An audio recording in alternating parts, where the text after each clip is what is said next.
Of just the New Testament, there's 24,633 manuscripts. I document those in my book, The New Evidence That Demands a Verdict, what they are, where they are, and what they're composed of. But you say, well, how significant is that, 24,000? Well, I often see the significance of something by making a comparison. So what I want to do is make a comparison between the New Testament and the number 2 book in all history in manuscript authority by number. Do you know what it is? Do you know it's not the Old Testament.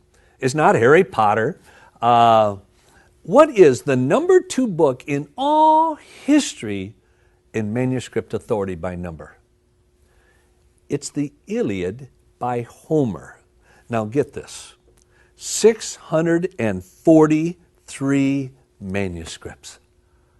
I never knew that. Look at the comparison between number 1 in all history, the New Testament, 24,633, and number 2, the Iliad by Homer, with 643 manuscripts. I have shown in my book how you can take these manuscripts and you can recreate the New Testament, that what you have is what was written down, to a 99.5% pure text. You can't do that with any other piece of literature historically. I can hold the New Testament in my hand and say what I have is what was written down.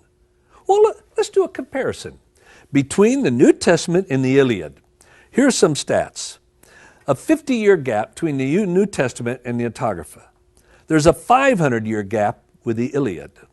When it comes to manuscripts, there's 24,633 manuscripts with the New Testament. There's 643 manuscripts with the Iliad.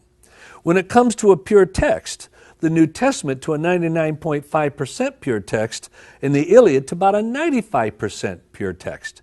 When it comes to the number of words or lines in question, now this is what is amazing, especially with the age of the New Testament.